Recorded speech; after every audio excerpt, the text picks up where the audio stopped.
Garden রিচে ভারতীয় জনতা পার্টির যুব মোর্চার বিক্ষোভ এবং সেই বিক্ষোভকে বাধা দেওয়াকে কেন্দ্র করে উত্তেজনা ছড়িয়েছে ওই এলাকায়। আপনারা সকলেই জানেন গার্ডেন রিচের 134 নম্বর ওয়ার্ডে রবিবার মধ্যরাতে একটি বাড়ি ভেঙে পড়ে এবং সেই নির্মীয়মান বাড়িটি পাশের ঘিঞ্জি এলাকায় বস্তির ওপর ভেঙে পড়ে। টালির চালে ভেঙে পড়ার ফলে এখনও পর্যন্ত অন্তত 10 জনের মৃত্যু হয়েছে বলে জানতে পারা যাচ্ছে এবং বেশ কয়েকজন আহত হয়েছেন। মুখ্যমন্ত্রী গতকাল সকালেই ঘটনাস্থলে গিয়ে ক্ষতিপূরণের কথা ঘোষণা করেছেন।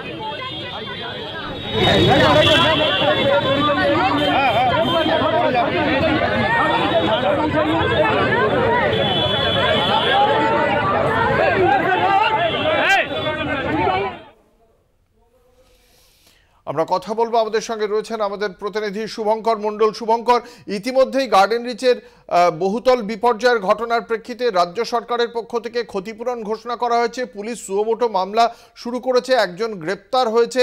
পুরসভার পক্ষ থেকে 3 জন ইঞ্জিনিয়ারকে শোকজ করা হয়েছে।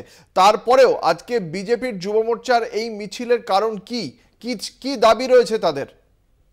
তাদের একটাই দাবি, ঘটনাস্থল তাদেরকে পরিদর্শন করতে দিতে হবে। শুধু তাই নয়, এরকম ভাবে প্রশাসনের সামনে বেআইনি ভাবে নির্মাণ চলছে, যার বড় সড়ো কিন্তু কিমাত বা বলা যেতে পারে বড় সড়ো কিন্তু উদাহরণ। এখানে কিন্তু দেখা গেল এত বড় একটি বহুতল নির্মীয়মান বহুতল যেটি ভেঙে পড়ল এবং সেখানে 9 জনের মতো মানুষের মৃত্যু হয়েছে, বেশ কয়েকজন এখনো আটকে রয়েছে বলে অভিযোগ। এবং সেইখানে দাঁড়িয়ে স্বাভাবিকভাবেই কিন্তু বিজেপি যুব মোর্চা, বিশেষ করে দক্ষিণ কলকাতার যারা প্রতিনিধি, তারা এখানে এসেছিলেন এবং তারা ভেতরে ঢুকতে যান। প্রথমে তাদের বড় অফিসের সামনে আটক করা, 8 জনকে আটক করা হয় বলে আমরা জানতে পারছি। পরে সেখান থেকে তারা আরো বেশ কয়েকজন এখানে আসেন এবং যেখানে ঘটনাস্থল তাতে কিছুটা দূরে মূল রাস্তার উপরে যেখানে একটি বাড়ি হেলে রয়েছে বিপজ্জনক ভাবে বহুতল, তার ঠিক নিচে রাস্তা তাদেরকে আটকে দেওয়া হয় এবং সেখানে পুলিশের সঙ্গে তাদের বচসা হয়। তারপরে 5 জনকে অনুমতি দেওয়া হলে পরবর্তীতে তাদের অভিযোগ যে কাউকে যেতে দেওয়া হয়নি, সবাইকে আটকে দেওয়া হয়েছে এবং সেখান থেকে তাদেরকে বের করে নিয়ে যায়, সেখান থেকে নিয়ে চলে যাওয়া হয়।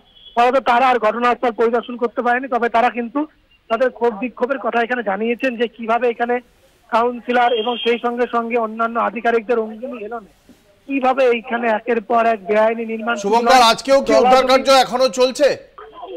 একেবারেই উদ্ধার কার্য চলছে, কেননা এনডিআরএফ মনে করছে যে গতকালের যে উদ্ধার কাজ, যেখানে 26 জনের মতো মানুষকে উদ্ধার করা হয়েছে, যার মধ্যে প্রায় 9 জনের মৃত্যু হয়েছে, তারপরেও তারা মনে করছে আজকে আরো বেশ কয়েকজন হয়তো সেখানে আজকে থাকতে পারে।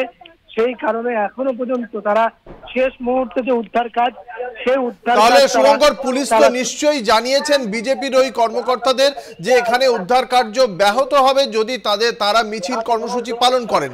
তাহলে সেটার প্রেক্ষিতে বিজেপির যুব মোর্চার সদস্যদের কি বক্তব্য? একেবারেই এই কথাই কিন্তু পুলিশ তাদেরকে করজোরে জানিয়েছিল যে দয়া করে আপনারা ভেতরে যাবেন না। যে অবস্থা হয়ে রয়েছে তাতে কিন্তু সেখানে উদ্ধার কার্য শুধু নয়, রাস্তায় যানজট এবং ভেতরে অ্যাম্বুলেন্স গুলো ঢুকছে, সেগুলো সমস্যা হতে পারে, উদ্ধার কার্য ব্যাহত হতে পারে। সেইখানে দাঁড়িয়ে কিন্তু স্বাভাবিকভাবেই তারা পুলিশের সঙ্গে কথা বলে তারা শেষ পর্যন্ত সদল বলে নয়, তারা 5 জন তাদেরকে বলা হয়েছিল শর্ত সাপেক্ষ তারা ভেতরে যেতে পারবেন।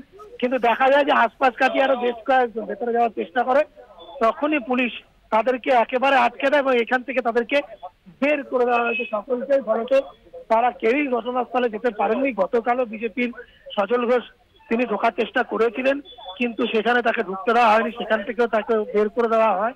আজ বিজেপি যুব মোর্চা এবং বিজেপি কর্মী সমর্থকরা বেশ কয়েকজন ঢোকার চেষ্টা করেছিল, কিন্তু তাদেরকে প্রথমে বড় অফিসের সামনে 8 জনকে আটক করা এবং পরবর্তীতে এখানে ঘটনাস্থল থেকে ঢিলচড়া দূরত্বে মূল রাস্তার উপরে তাদেরকে ফের এখানে আটকে দিয়ে এখান থেকে সরিয়ে দেওয়া হয়। ধন্যবাদ। আমাদের সঙ্গে ছিলেন আমাদের প্রতিনিধি শুভঙ্কর মণ্ডল।